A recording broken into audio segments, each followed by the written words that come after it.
Welcome to Execunet TV. I'm Robin Greenspan, Editor-in-Chief of Execunet, and I'm here with Dave Opton, Execunet CEO and founder.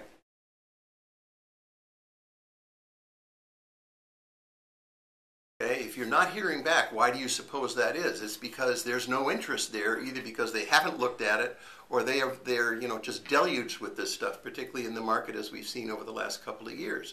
So that's kind of a little bit of the proof of the pudding of what I was talking about before, in terms of balancing your time and where you're going to do that. I will tell you this, that I would say that if it's not the number one thing on the list, it's very close to it.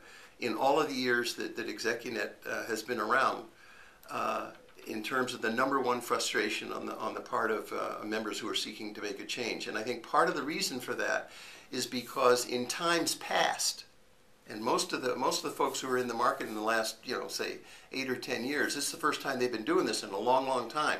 And one of the things that has changed a lot, as we were talking about, is what you and I might perceive and expect as common professional courtesy seems to have gone the way of I don't know what, but it just doesn't seem to function anymore. And it's very frustrating to a lot of people on a lot of levels.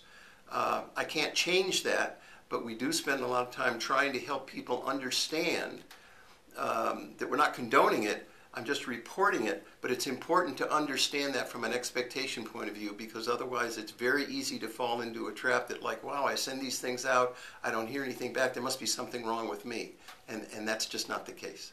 Well, I can understand from a quantity point of view that they just can't respond to everybody, right. But even job seekers or executives who have started a process with a recruiter and have already been screened or maybe gone on some initial interviews and think that they're a qualified candidate and are being considered, all of a sudden just drop off the radar and the communication stops. I mean, do you have any insight as to what happens there? I can only tell you that I've been running around the HR world, the recruiting world, the career management world for more than 40 years.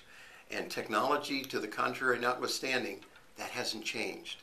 Okay, we all have reputations, and I have, as the saying goes, I have a lot of recruiters who are friends and I consider friends and who I know are thoroughly professional, and I know a lot who aren't. And that you can say that almost of any industry you want.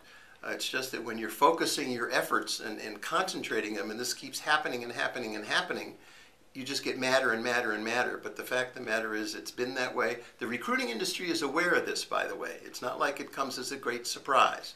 They are aware of it. And some of the trade organizations try to deal with it. But the fact of the matter is it hasn't changed a lot.